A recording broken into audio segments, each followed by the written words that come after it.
I had a privileged life, and I got lucky, and I'm unhappy. Bo Burnham isn't just a funny guy. He's like a mirror, showing us what our online lives are really like, telling stories that poke at the craziness of today's world. His stepping back from performing wasn't just a random move. It had a deeper meaning. What if him dropping off the stage was more than just for himself? What if it was a heads up for all of us? Have you ever thought about why Bo Burnham, one of the funniest and smartest guys in comedy, decided to step back from the limelight? His last message wasn't just a goodbye.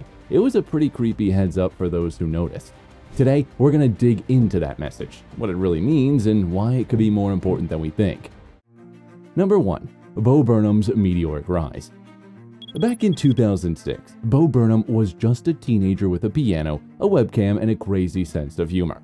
He kicked things off by posting some funny songs on YouTube, and before long it exploded into something way bigger.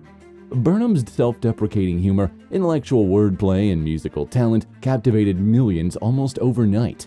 He wasn't just funny, he was clever in a way that felt refreshing. Bo Burnham's early works like Bo for Show and Words, weren't just comedic performances. They were layered critiques of society, celebrity culture, and even himself. While other YouTubers were all about going viral, Burnham was diving into stuff like identity performance and social pressure. He blew up just as YouTube was really taking off, making him one of the first big stars on the platform. By the time Burnham moved from being an internet sensation to a household name, the pressure really started to build. He was selling out shows, popping up on big networks, and had a bunch of comedy specials done before hitting 25. But for Burnham, being famous wasn't the dream it looked like. Even in his early performances, hints of discomfort were evident. His songs often mocked the very medium that brought him success. He questioned the audience's expectations and the absurdity of fame. Unlike many performers who crave the spotlight, Burnham seemed almost burdened by it, aware of the contradictions in his career. Burnham's 2010 special, Words, was a masterclass in intellectual humor. Yet hidden beneath the laughter were cracks in the armor. A young man questioning the role he was playing in an increasingly performative culture. He wasn't just entertaining, he was grappling with the cost of being seen. Number 2. The heavy weight of performance. By 2013, when he dropped his special, What?, it was obvious that Burnham's take on performance was getting way more complex.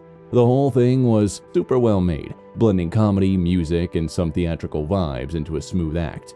But Burnham was struggling. His onstage persona was increasingly at odds with his inner turmoil. In What?, Burnham introduced moments of vulnerability, breaking down the fourth wall and addressing the audience directly. One skit showed him as a puppet being pulled by hidden strings, basically showing the stress of being famous and always having to put on a show. He still showed off his smart wordplay and musical skills, but you could feel a bit of unease underneath it all. He was performing not just for laughs, but to dissect the very act of performance itself. His next special, Make Happy, in 2016, pushed these themes even further. The show's finale was unlike anything else in comedy at the time. Burnham performed a song that blurred the lines between comedy and raw emotion, begging the audience to stop watching and simply let him be. "Can anyone just shut up and let me do my thing?" he pleaded.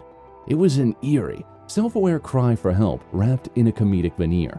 After Make Happy, Burnham revealed that he had experienced debilitating panic attacks during live performances. His success was stressing him out, and he realized it was time to take a break. It wasn't just the anxiety. He figured out that the spotlight he once loved was starting to feel like a trap. Number 3. The silent years in 8th grade. After stepping back, Burnham disappeared from the public eye. Fans speculated, but Burnham stayed quiet, choosing instead to explore new creative outlets. His silence spoke volumes. In a world where celebs are expected to share everything, Burnham's exit was pretty bold. Then in 2018, he made a comeback, but not as a comedian. He directed 8th Grade, a movie about the struggles of growing up in the digital world. It followed a young girl dealing with the pressures of social media, fitting in, and figuring out who she is. It was a really real and emotional look at what it's like to grow up online. 8th Grade wasn't just any movie. It reflected Burnham's own challenges. Having grown up in the spotlight, he dealt with the same feelings of not measuring up, anxiety, and fear that his main character did. Critics loved the movie for being so genuine, and it showed that Burnham still had more to say, just in a different way. The film did really well. proving that Burnham could connect with folks even when he wasn't performing. But it also highlighted the themes that had been present in his comedy for ages: the risks of living for show, the heavy burden of expectations, and the struggles that come with being constantly visible. Number 4. The chilling message of Inside. In 2021, Burnham surprised everyone with his release of Inside. He filmed the whole thing by himself during the COVID-19 pandemic, and it was totally different from anything he'd done before. It wasn't just a comedy special, it was a window into his psyche. Burnham was alone, locked in a single room using music, lights, and camera to create a hauntingly beautiful masterpiece. The songs in Inside were catchy but deeply unsettling. Welcome to the Internet showed the web as a wild, overwhelming thing, giving us everything from laughs to nightmares with just a click. It was a joke, but honestly it felt way too real. The Internet wasn't just something we used. It had turned into this everywhere force that was ruining our lives. All Eyes on Me was perhaps the most haunting track. Burnham stood in front of the camera, bathed in blue light, singing about the crushing expectations to always be on. He mocked the notion of performing during a global crisis, but his words cut deeper.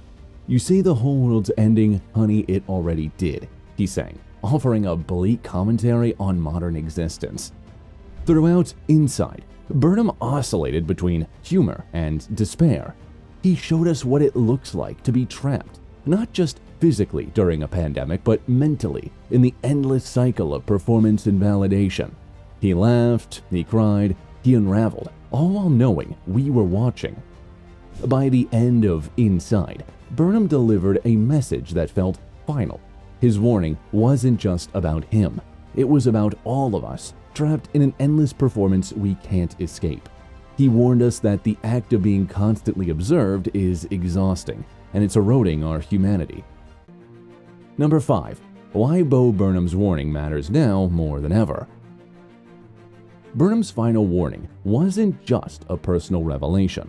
It was a societal critique.